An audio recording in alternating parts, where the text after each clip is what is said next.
Halo, Pak. Lagi di mana, Pak? Saya lagi kerja nih Pak, kenapa Pak? Oh, kerja. Pak, kita bisa ketemu, Pak, hari ini, Pak? Oh bisa Pak, bisa. Oh, buat ngobrol-ngobrol soal itu, Pak, PT yang itu, Pak, PT yang bodong itu, Pak.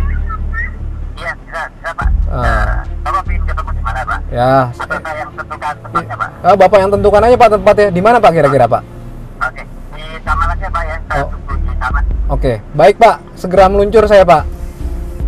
Setelah menyepakati titik pertemuan, tim investigasi Anyus TV segera mendatangi salah seorang mantan karyawan perusahaan yang dicurigai mengiklankan lowongan kerja bodong. Wah, kayaknya itu dia tuh, Bang. Yang pakai jaket biru sama yang lagi ngobrol. Kita berhenti di sini dulu ya, Bang. Oke.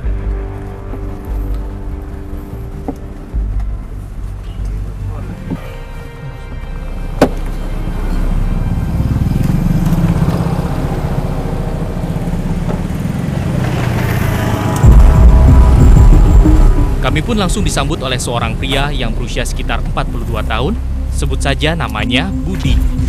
Ya Pak, ya dia ya Pak. Pak gimana Pak? Informasi. Iya Pak. Informasi itu Pak, yang tentang PT gimana tuh Pak?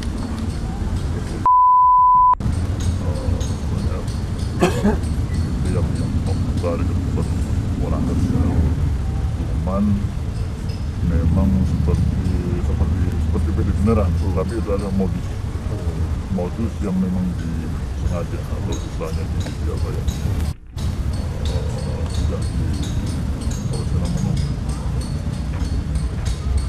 ya disengaja disengaja memang sudah dibuat direkayasa sebelumnya supaya orang itu punya minat untuk masuk dalam kerja gitu Pak. Itu lokasinya di mana Pak? Kalau lokasinya sebenarnya banyak. Dia tiap tahun akan berpindah tempat untuk menyembunyikan alamatnya. Biasanya kalau alamat sudah diketahuan orang banyak, kemudian orang sudah banyak hubungi, akan pindah tempat. Oke Pak, untuk lebih jelasnya kita jalan aja ke sana sekalian Bapak nunjukin gimana Pak? Siap, saya akan tunjukin semua Pak, semuanya. Oke Pak, ayo Pak, boleh kita.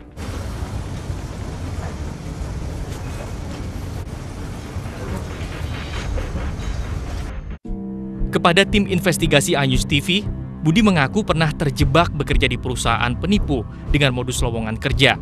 Saat itu, Budi melamar untuk posisi supir. Namun saat wawancara, Budi malah ditawarkan untuk mengisi posisi lain dengan harus membayar sejumlah uang. Dan saya setelah jadi diterima oleh Bapak, nggak salah itu dulu cuma namanya diganti pakai nama siapa begitu, terus sudah disuruh bayar bahwa jaminannya setelah bayar akan ditemukan dengan pimpinan, kemudian akan segera dipekerjakan besok pagi. Ternyata posisi admin yang ditawarkan kepada Budi hanyalah trik dari perusahaan untuk menarik minatnya. Setelah itu, Budi justru terjebak bekerja sebagai pemasang iklan untuk menjaring mangsa lain.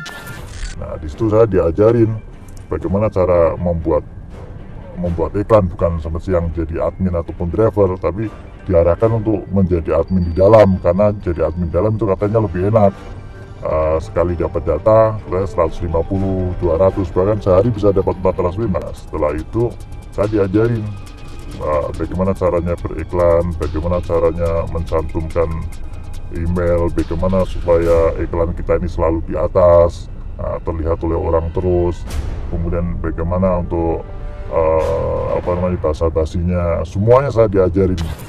Di tengah perjalanan, Budi sempat menunjukkan kantor perusahaan penipu tempat dia pernah bekerja. Dan ternyata, tempat itu sama dengan yang pernah kami datangi sebelumnya.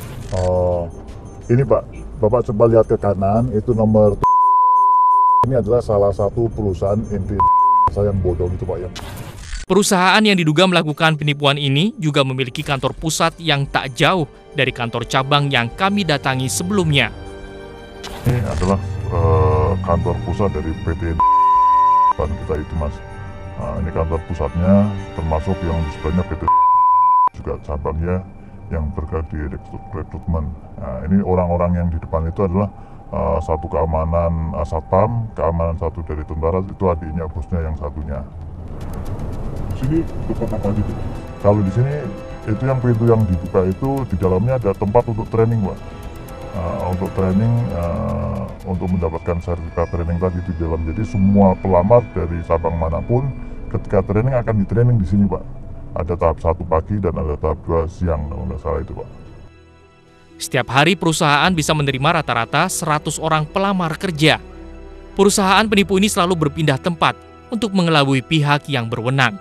Sehari kalau pelamar itu kalau rata-rata sih ya, rata-rata itu kalau yang di yang sekarang itu lebih dari 75 sampai 100, bahkan sampai kadang 200 pelamar. Perusahaan tidak pernah peduli dengan pendidikan dan status para pelamar kerja. Setiap pelamar kerja dipastikan lolos setelah membayar sejumlah uang. Kita hanya beralasan untuk mengambil uang DP itu.